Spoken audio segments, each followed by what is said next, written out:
My naam is Liam Kaars, ek is in graad 6 en in Laerskool Hartenbos. Wie nie waag nie, wen nie. Om te waag is nie so eenvoudig nie. Dames en here, vandag wil ek julle oortuig dat dit belangrik is om te waag. Deur te waag het ons 'n kans om te wen. Daar is egter faktore wat ons kans om te wen beïnvloed. Wie het al die legende gehoor van 'n persoon wat 'n opstel moes skryf oor hulle grootste waagstuk? Die persoon het 'n leeu opstel aangehandig en as prys volpunte vir die opstel ontvang. Sjoe, ek dink so iets dat 'n mens se hart nogal bok spring. Wat beteken dit om 'n kans te waag? Die Woordeboek gee ons die definisie as 'n kans vat of iets onderneem wat riskant is, maar waar die uitkoms onseker is. So, wie nie waag nie, wen nie. Wie nie waag nie, misluk ook nie. Hoe kan ons kans om te wen verbeter? Die antwoord lê in ondervinding. Hoe meer tyd en energie ek aan die navorsing van my saak afstaan, hoe beter verstaan ek die kans wat ek waag. Hoe meer ek dan daardie kans visualiseer of uitoefen, hoe beter raak my kanse.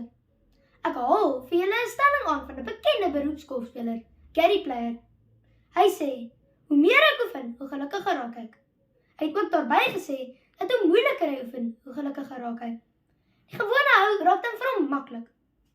Kan ons dit in die werklike lewe weg van golf af ook toepas? Punt nommer 1.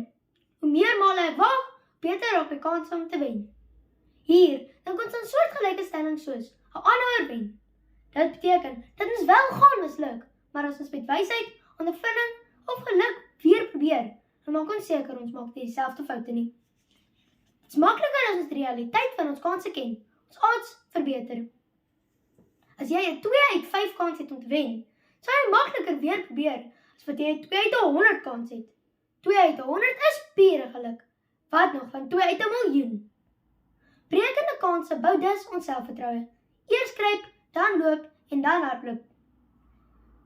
Thomas Edison se bekende stelling gee ons 'n leidraad oor sy gesindheid oor sy kanse. Terwyl hy aan sy gloeilamp patent gewerk het, het hy gesê dat hy nie misluk het nie. Hy het net 10.000 maniere uitgevind hoe om nie 'n gloeilamp te maak nie. 'n Genie is 1% inspirasie en 99% perspirasie of probeer. Hoe meer male jy dus waag, beter raak jou kanse om te wen. Punt nommer 2. Vorige ondervinding verbeter jou kanse wanneer jy waag. 'n Dobbelsteen het 6 kante met 6 nommers. Dis nie te sê dat as jy 6 keer gooi, jy wel 'n 6 gaan gooi nie. Jy kan dalk 100 keer 'n 1 gooi, terwyl jy probeer om 'n 6 te gooi. Jy kan dalk op jou eerste gooi ook 'n 6 gooi. Wat het hierdie voorbeeld dan met die dierprys van eiers uit te waai? Deur onrealistiese kanse te waag, sonder enige ondervinding, gaan lei na mislukking. Wanneer ek egter ondervinding opdoen, begin ek beter besluite neem en wen. My kanse verbeter outomaties soos ek groei, navors, probeer en fouteer.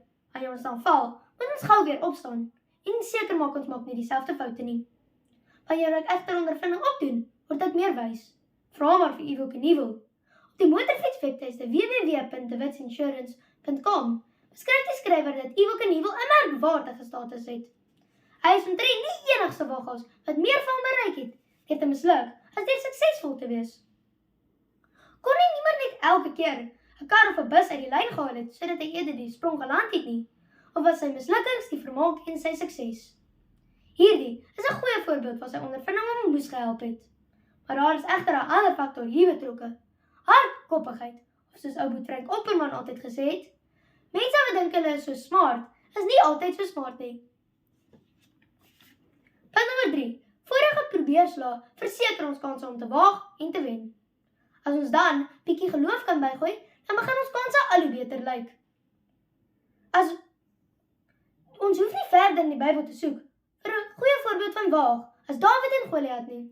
Ons almal ken die storie. Goliat staan en skree op die bang Israeliete terwyl Dawid vir sy broers kos vat. Dawid luister na die geskree en dink dat daardie reus sy woorde moet begin tel. Sy vorige ervaring en ondervinding het dit vir hom geleer.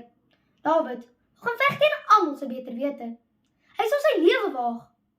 Dawid sê in 1 Samuel, hy het my gered uit die klou van die leeu en uit die klou van die beer. Hy sal my red uit die mag van hierdie Filistyn. En die res is geskiedenis. Dawid het gewaag en God het hom laat wen. Dames en here, ek sluit af. Deur na my 3 argumente te luister, mens aflei dat daar faktore betrokke is by kans se waag. Hulle kan jou kanse verbeter, versleg en beïnvloed. Die hoeveelheid kanse wat ons ook neem, verbeter ook ons kanse. Gary Player het aanhou oefen. Thomas Edison moes 10.000 keer probeer om 'n gloeilamp te maak. Evel Knievel se ondervinding moes hom gehelp het. David is my ikoon van waag, want hy moes in vorige probeerslae en geloof in God staat maak. So, wie nie waag nie, wen verseker nie. Nee, kom ek verbeter my stelling. Wie nie waag nie, het glad nie eers 'n kans om te wen nie.